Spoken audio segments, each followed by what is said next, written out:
Sejam bem-vindos de volta ao curso de Álgebra Linear Computacional. Hoje vamos falar sobre normas vetores e normas matrizes. Essas normas são utilizadas para quando você quer medir a magnitude de um vetor ou de uma matriz. Isso é super importante quando a gente está falando da diferença, para quantificar a diferença entre dois vetores ou duas matrizes. A gente já viu que é possível representar uma imagem através de uma matriz ou de um vetor. E agora a gente vai ver como fazer algo semelhante para músicas. Para isso a gente vai usar duas matrizes de dados, onde a primeira matriz representa o timbre e a segunda matriz representa a tonalidade. São 12 descritores de timbre, que vão ser representados nas linhas da primeira matriz, 12, e 14 descritores de tonalidade, que vão ser representados nas linhas da segunda matriz. Cada coluna vai ser uma medida numérica daquele timbre ou tonalidade num instante de tempo t. Então, se a gente usa os primeiros 30 segundos de cada canção, digamos que eu tenho uma medida para cada segundo, eu vou ter uma matriz 12 por 30 para representar o timbre e uma matriz 14 por 30 para representar a tonalidade. Essa figurinha ilustra um pouco melhor a criação dessas duas matrizes. Eu pego o sinal de áudio, correspondente aos 30 primeiros segundos de uma música, e eu vou extrair o timbre e a tonalidade. E o timbre vai ser usado para construir essa matriz 12 por 30 segundos, né? E aí o número de colunas vai depender da frequência com que você mede esse timbre. E a matriz de tonalidade, que vai ser 14 por 30 segundos. Será que a partir dessas representações das músicas em formato de matrizes, é possível dizer quais são mais similares ou quais são mais diferentes? Será que eu consigo dizer como é que a música, de maneira geral, mudou de uma época para outra?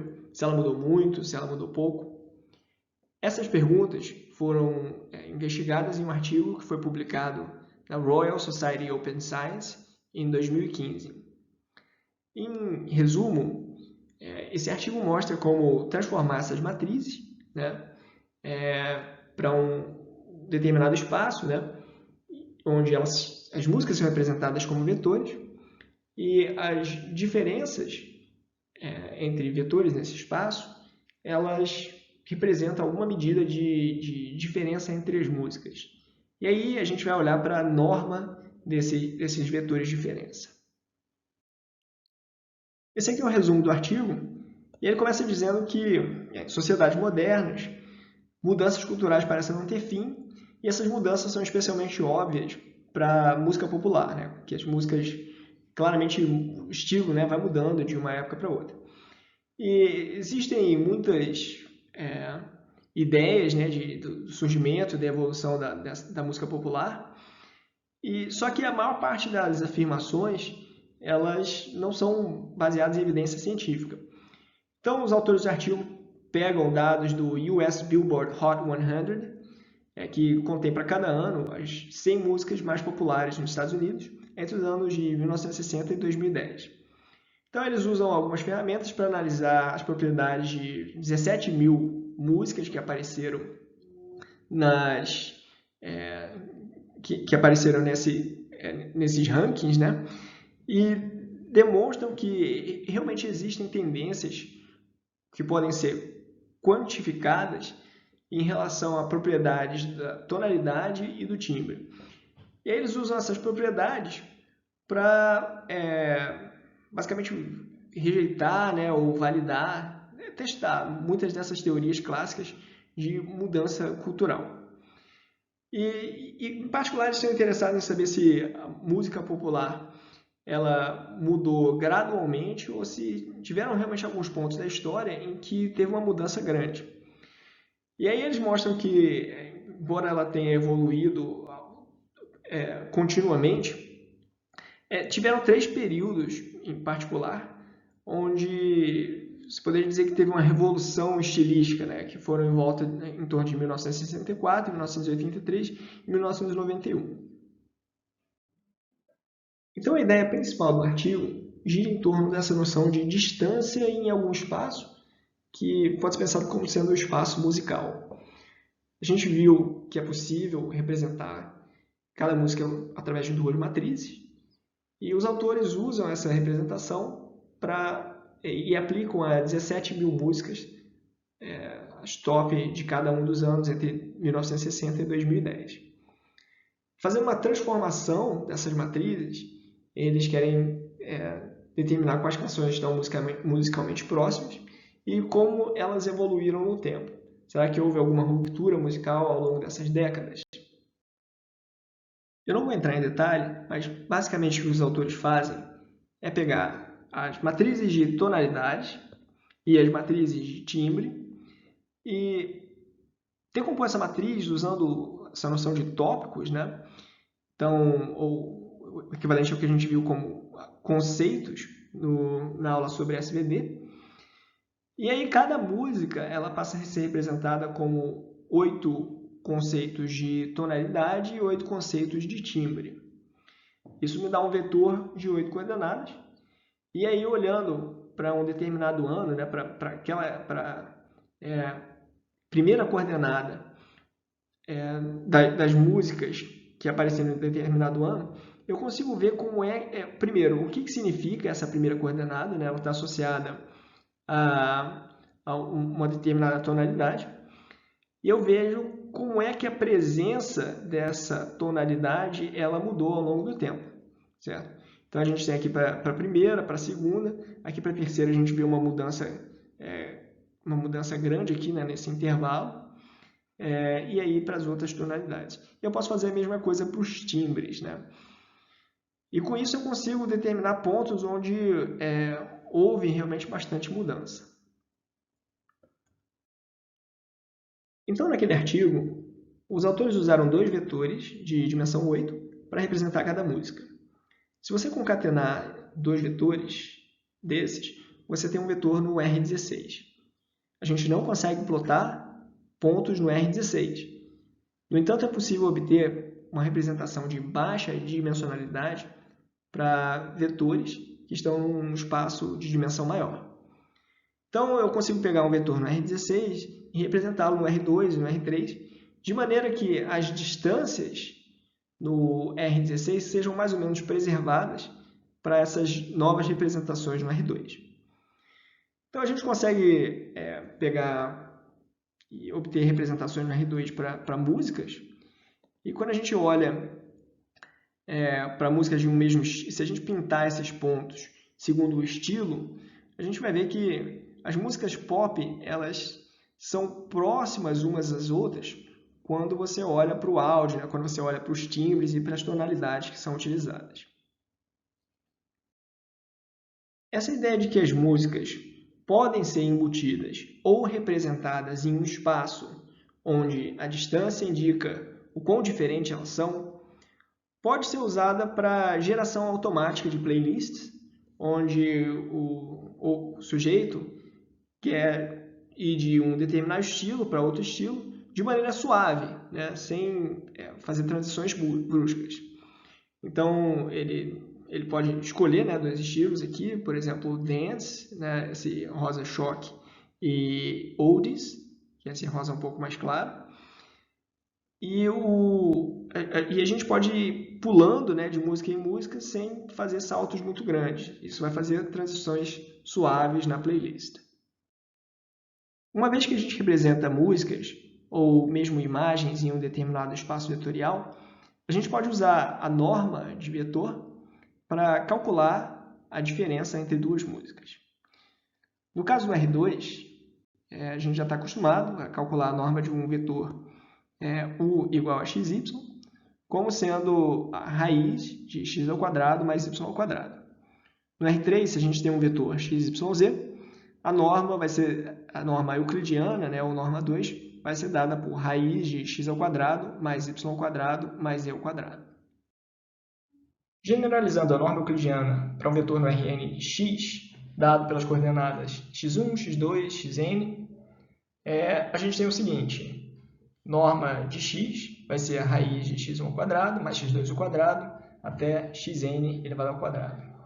Uma maneira equivalente, né, de escrever isso aqui é dizer raiz de x transposto x ou de produto interno de x com ele mesmo. Nota que nessa disciplina, sempre que a gente falar de vetor, a gente vai estar falando de vetor coluna. Por isso eu coloquei esse transposto aqui, para indicar que seria um vetor coluna ou uma matriz n por 1. Aqui temos um exemplo numérico de como calcular a norma euclidiana de um vetor definido sobre o campo dos números reais. E também um exemplo mostrando como calcular a norma de um vetor definido sobre o campo dos números complexos. A gente não aborda números complexos nessa disciplina, mas eles estão incluídos aqui por completude. Então, a norma do vetor real u vai ser a raiz da soma de cada um dos elementos elevados ao quadrado, que é a mesma coisa que a raiz de u transposto u. Isso dá a raiz de 0 ao quadrado, que é 0, mais menos 1 ao quadrado, que é 1, 2 ao quadrado, 4, menos 2 ao quadrado, 4, 4 ao quadrado, 16, raiz de 25, que dá 5. No caso do vetor v, que contém números complexos, né, o i, que é a raiz de menos 1, a definição de norma é um pouco diferente. Ela vai ficar raiz da soma das normas de cada um dos elementos, que não é norma de vetor, é norma de elemento, elevado ao quadrado. Isso aqui é a mesma coisa do que raiz de v asterisco, que é o transposto conjugado de v. Tá? Quem é o transposto conjugado de v? Ele vai ser trocando o sinal da parte imaginária. É o mesmo vetor, só que transposto, trocando o sinal da parte imaginária. Então, i, 2, 1 mais i, 0 e 1 menos i. Então, se você fizer o produto desses dois vetores, a gente tem raiz de 1 mais 4 mais 2 mais 0 mais 2, que dá 9, raiz disso aqui dá 3. Vamos ver agora algumas propriedades da norma euclidiana. A definição da norma euclidiana, que a gente viu nos slides anteriores, garante que, para qualquer vetor x, norma de x é sempre maior ou igual a 0, não pode ter norma negativa. Norma de x igual a 0 se e somente se x for vetor nulo. Isso quer dizer que, se a norma de um vetor x é 0, esse vetor é um vetor nulo, e se esse x é um vetor nulo, a norma de x vai ser igual a 0. Finalmente, a norma de alfa vezes x, onde alfa é um escalar qualquer, é igual à norma de alfa vezes a norma de x. Então, usando essas propriedades, a gente consegue definir o conceito de normalização. O que é normalização? Dado um vetor não nulo, é conveniente a gente definir um vetor que aponta na mesma direção que x, ou seja, ele é um múltiplo positivo de x, mas que tem comprimento unitário, ou seja, cuja norma é igual a 1. O processo de se construir esse vetor é chamado de normalização. Então, quando a gente fala vou normalizar x, significa que a gente vai definir um novo vetor u, que é x dividido pela norma de x. E a gente consegue mostrar que a norma de u é igual a 1 usando essa propriedade aqui. Né? Como é que a gente escreve aqui? Norma de x vai ser a norma desse novo vetor aqui, x dividido por norma de x. Agora, dividir por norma de x é a mesma coisa que multiplicar por uma constante alfa, né? Tal que alfa é igual a 1 sobre norma de x. Então, a gente tem aqui, isso aqui eu posso escrever como 1 sobre norma de x vezes x. Tá? E se eu chamar isso aqui, esse 1 sobre norma de x de alfa, isso aqui é a mesma coisa do que alfa vezes x, que segundo a propriedade que a gente viu, é norma de alfa vezes a norma de x. Quem é a norma de alfa? Vai ser 1 sobre norma de x, certo? Isso aqui é simplesmente um escalar positivo. E norma de x é norma de x. Corta isso aqui com isso aqui, a gente prova que a norma de u é igual a 1. A gente já definiu o produto interno formalmente, mas vale a pena rever essa definição, porque a gente vai relacioná-la com o ângulo formado entre dois vetores x e y.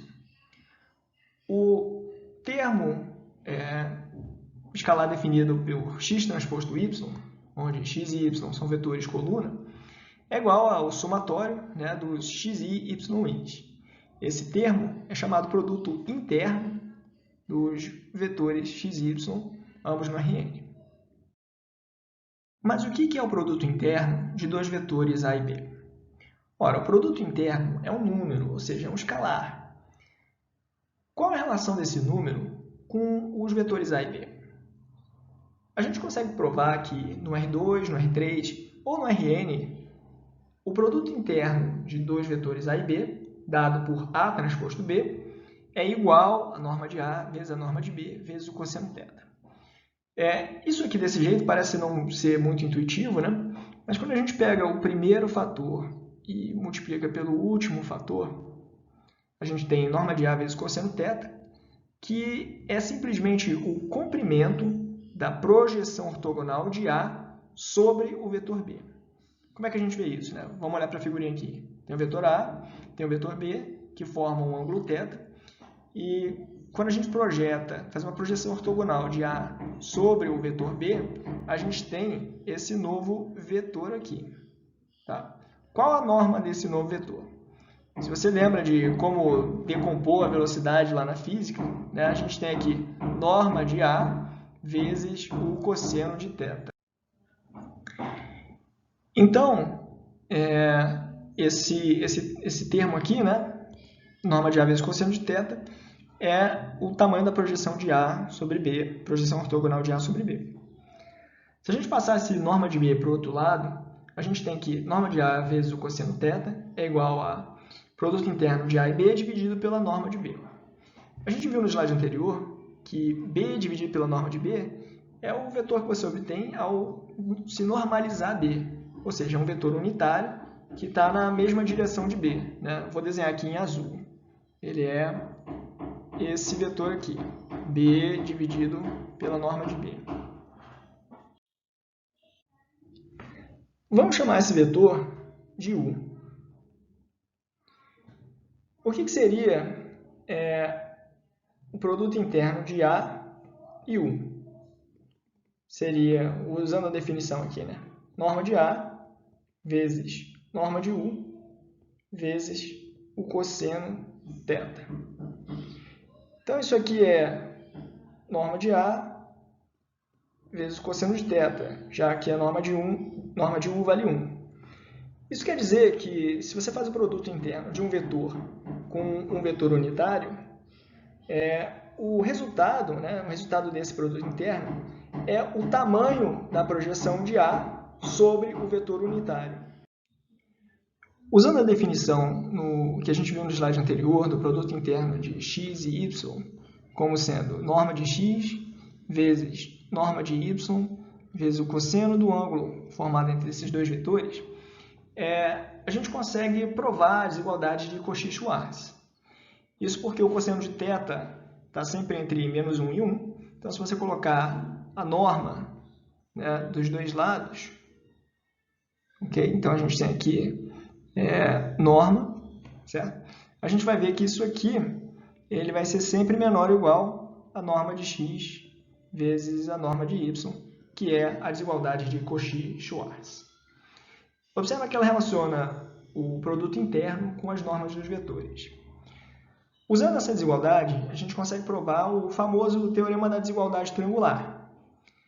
Esse teorema diz que a norma de x mais y vai ser menor ou igual que a norma de x mais a norma de y para quaisquer vetores x e y. O truque para conseguir fazer essa demonstração é elevar os dois lados ao quadrado. Então, se a gente faz isso, a gente tem o seguinte. Vamos ver o que é o lado esquerdo ao quadrado primeiro. Vamos chamar isso aqui de vetor v. Então, essencialmente, o que a gente tem é a norma de v ao quadrado. A gente sabe que a norma de v é v transposto v, né? Na verdade, é a raiz disso aqui. Então, se você pegar a raiz disso aqui e elevar ao quadrado, a gente tem v transposto v, que é x mais y transposto vezes x mais y. Quanto vale isso aqui? Isso aqui vale, distribuindo, né, x transposto x, que é a norma de x ao quadrado, mas aí eu tenho um x transposto y, que é um escalar, e esse escalar é igual ao y transposto x. Então, tenho 2 vezes o x transposto y mais a norma de y elevado ao quadrado. Bom, como é que a gente faz para usar a desigualdade de Cauchy-Schwarz? Nota que aqui a gente tem um x transposto y, mas a gente precisa de uma norma de x transposto y. Então, eu vou colocar aqui, vou dizer que isso aqui vai ser menor ou igual, aí eu vou repetir o primeiro termo, vou colocar uma norma aqui no segundo, já que x transposto y pode ser positivo ou negativo, e vou repetir o segundo termo. Ok. Agora vamos pegar o lado direito da equação, que está aqui, né? Está aí na equação, e abrir esse quadrado da soma. Então, a gente tem o primeiro ao quadrado, mais 2 vezes o primeiro vezes o segundo, mais o quadrado de segundo. E aí, usando essa relação aqui, que é a desigualdade de Cauchy-Schwarz, que diz que a norma de x transposto y vai ser menor ou igual que norma de x vezes norma de y, a gente mostra que isso aqui é menor ou igual que norma de x ao quadrado mais 2 vezes norma de x norma de x vezes a norma de y mais norma de y ao quadrado. E isso aqui é exatamente igual ao lado direito da equação, que é norma de x norma de x mais norma de y, isso elevado ao quadrado. Vamos ver então algumas medidas que podem ser usadas como distância entre dois vetores. Para que uma medida seja considerada uma distância, ela deve ser sempre maior ou igual a zero e ela deve ser simétrica. Então, a distância entre P e Q nessa ordem deve ser igual à distância entre Q e P nessa ordem. Se P é um vetor no Rn, ou seja, ele é um vetor P1, P2 até Pn, são as coordenadas, e o Q também é um vetor no Rn,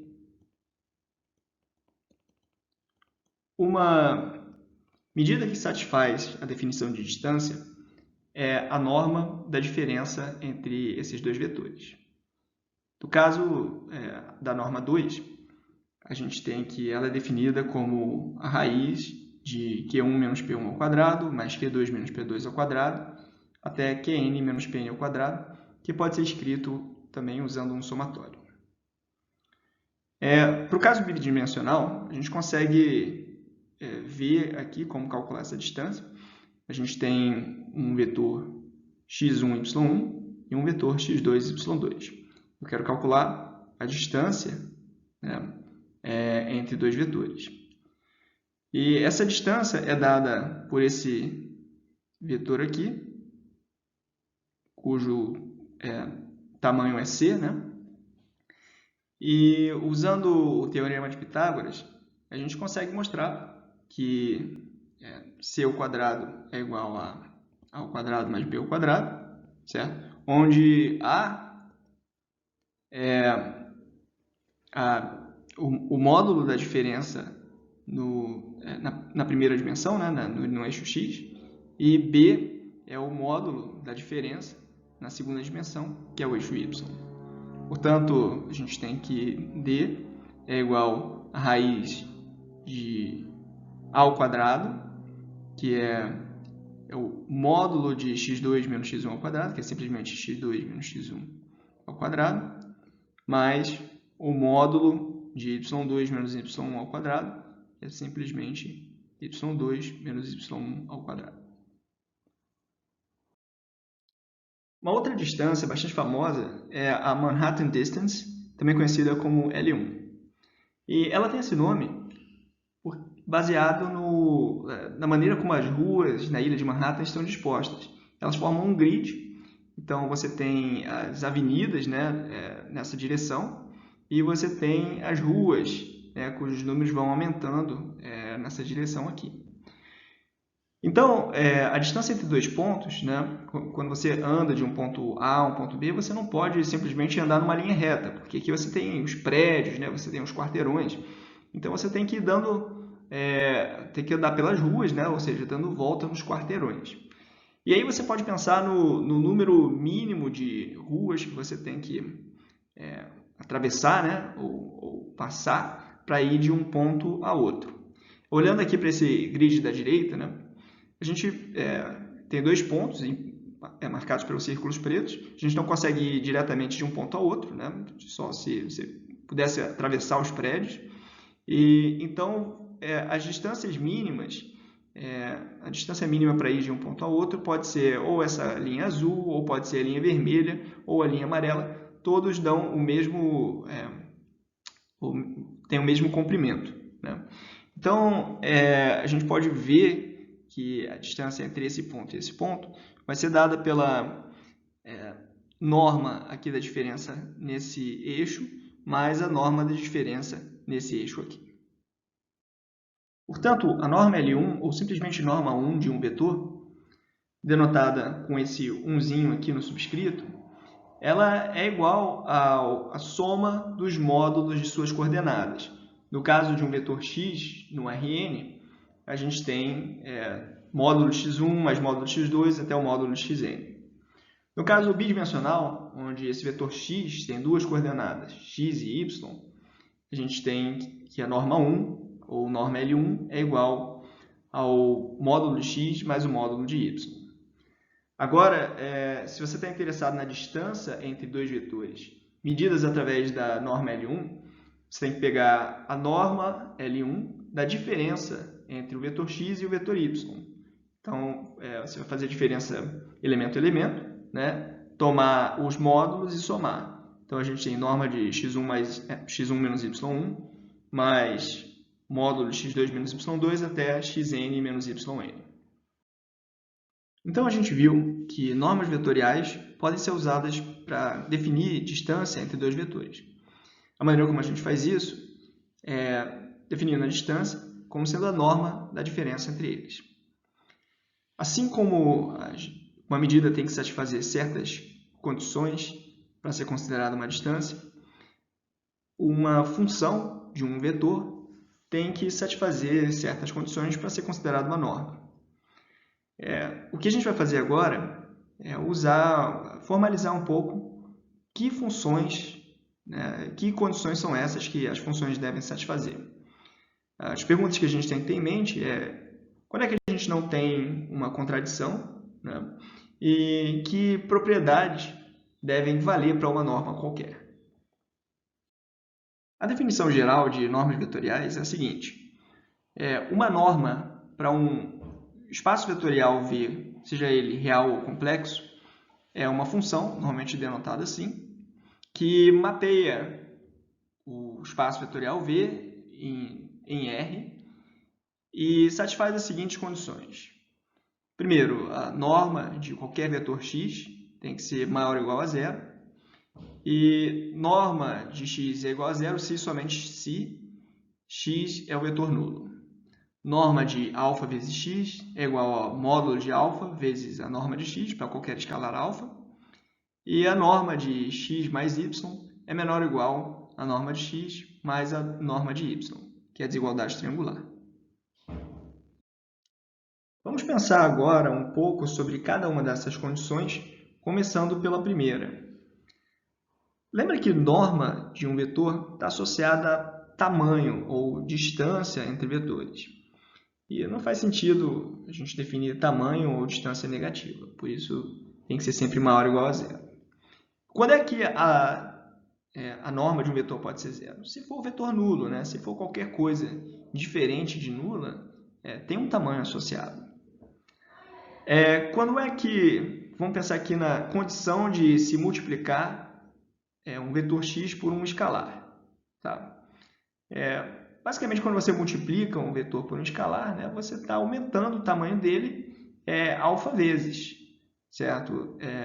Na verdade, módulo de alfa vezes, pois o sinal não vai importar aqui, poderia ser diferente.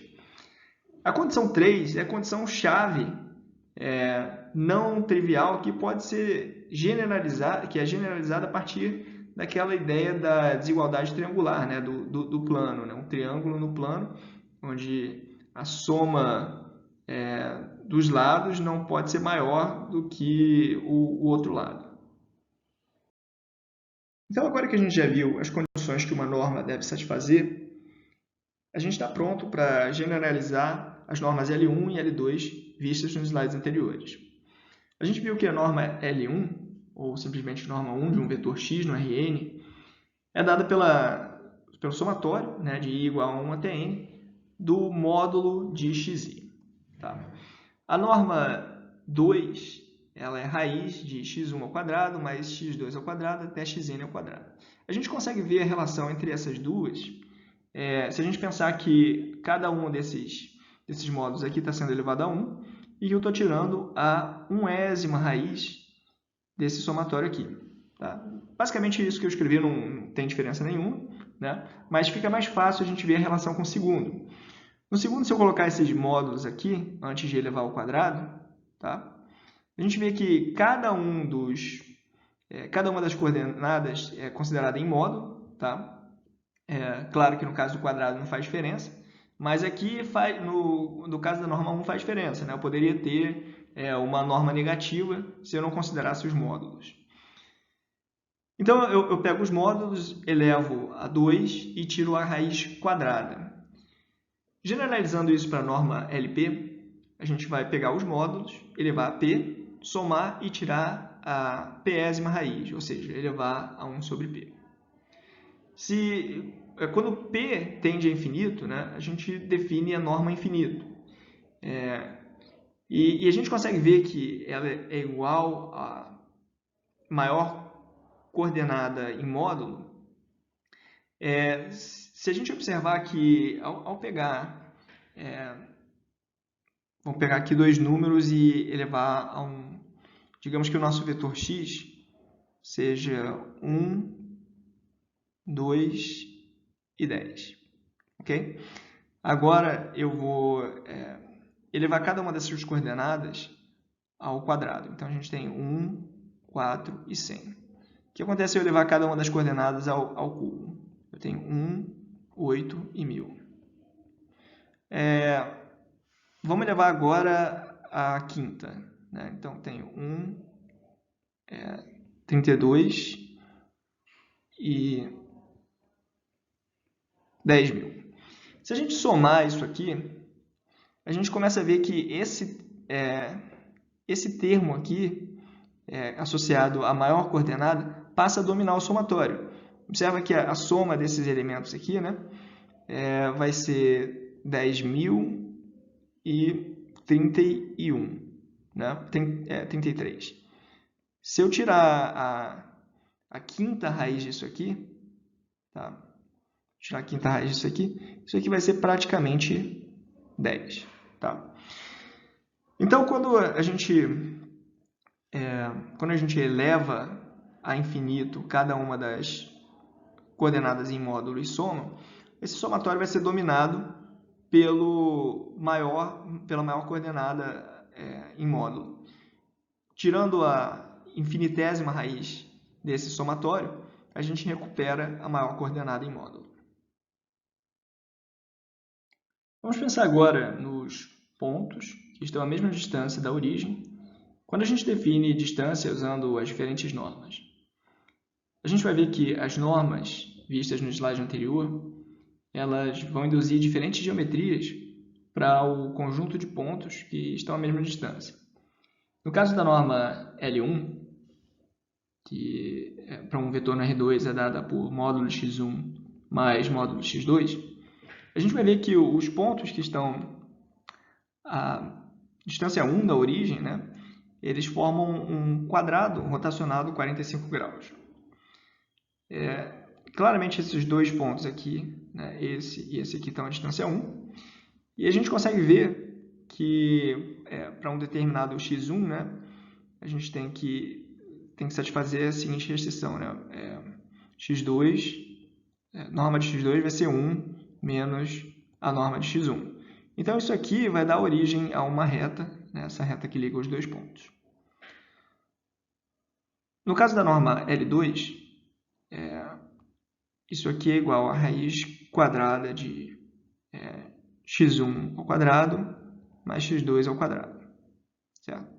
Então, se eu disser que estou interessado no conjunto de pontos que estão a uma mesma distância, distância 1 da origem, isso vai induzir uma circunferência. E aí a gente consegue ver, né, eleva os dois lados ao quadrado, a gente consegue ver que x2 vai ser a raiz de 1 menos x1 ao quadrado. E que isso aqui, né, considera basicamente todos os pontos que estão a uma distância 1 da origem, segundo a norma L2. Tá? No caso da norma infinito, isso aqui vai ser o máximo entre módulo de x1 e módulo de x2. Portanto, para que isso aqui seja igual a 1, x1 precisa ser igual a 1 ou menos 1, ou x2 precisa ser igual a 1 ou menos 1. Então, aqui a gente tem o caso em que x1 é igual a 1, né? Igual a menos 1 e 1, respectivamente. E aqui a gente tem o caso em que x2 é igual a 1 e menos 1, respectivamente. Tá? Obviamente não pode ser maior do que isso, tá? Senão a norma infinita seria maior do que 1. E a gente vê que ele induz, a geometria induzida é um quadrado, só que sem ser rotacionado como é o da norma 1. Para o caso do R3, a norma 1 deixa de induzir ele passa a induzir essa forma aqui. A norma 2, essa esfera, que na verdade é só uma casca, né? E esse aqui é o caso da norma infinito. Legal, Murai, mas para que tantas normas diferentes? Né? Para que eu quero saber disso? Uma razão teórica é a seguinte. Às vezes, é fácil provar um determinado resultado definindo a distância segundo alguma norma, mas é impossível prová-lo usando uma outra norma.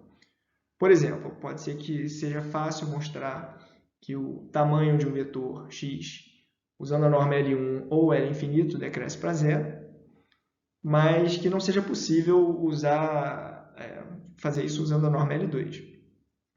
Mas às vezes você quer, na verdade, mostrar que a norma L2 vai para zero. A boa notícia é que isso vai ser verdade também para a norma L2, porque essas normas não são independentes. A gente vai ver isso. De certa forma, tudo que acontece numa norma acontece nas outras também. A gente consegue mostrar que se x é um vetor no Rn, a norma 1 de x está entre a norma 2 e a raiz de n vezes a norma 2. Então, o que acontece? Se isso aqui é pequeno, isso aqui é menor ainda. Além disso, a gente consegue mostrar que a norma 2 de x está entre a norma infinito de x e raiz de n vezes a norma infinito de x. Finalmente, se você combinar essas duas linhas, você consegue mostrar que a norma 1 de x está entre a norma infinito de x e n vezes a norma infinito de x. Portanto, se norma de x1 for pequena, norma de x2 vai ser pequena também, que era o que a gente estava querendo mostrar no slide anterior.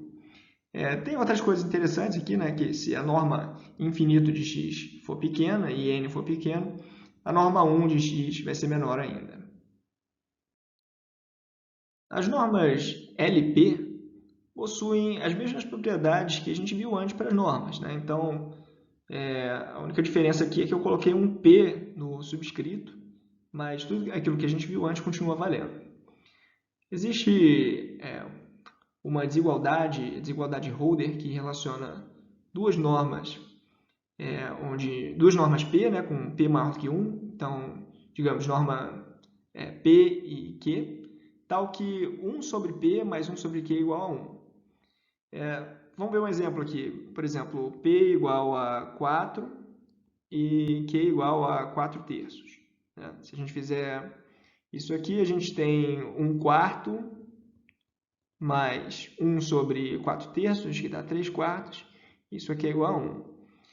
Então, para essas normas P e Q, vale que o produto interno, o módulo do produto interno de x e y vai ser menor ou igual à norma P de x vezes a norma Q de y.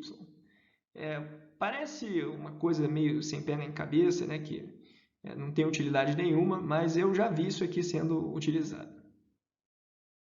Existe também uma razão menos teórica para se utilizar normas diferentes. Um pouco mais para frente, a gente vai ver alguma coisa de otimização. Lá a gente vai querer que encontrar o menor vetor W1, W2 que pertença a um certo conjunto. Digamos que esse conjunto seja uma reta. Okay? Se a gente usar a norma L1, encontrar esse vetor equivale a encontrar esse quadrado, né, rotacionado 45 graus, que toca o menor quadrado que toca essa reta. Isso quase sempre vai resultar em encontrar uma das coordenadas nulas e outra coordenada diferente de zero. Tá? Então, o menor valor ele vai estar, em geral, numa dessas quinas aqui do nosso quadrado. No entanto, se a gente usar a norma L2, a gente não vai zerar uma das coordenadas. O problema de encontrar esse menor vetor equivale a encontrar a menor circunferência, né, que toca a reta. Então, essa reta vai ser tangente à circunferência. Observa que, com raríssimas exceções, né, esse ponto quase sempre vai estar fora dos eixos, né, fora do eixo x e do eixo y.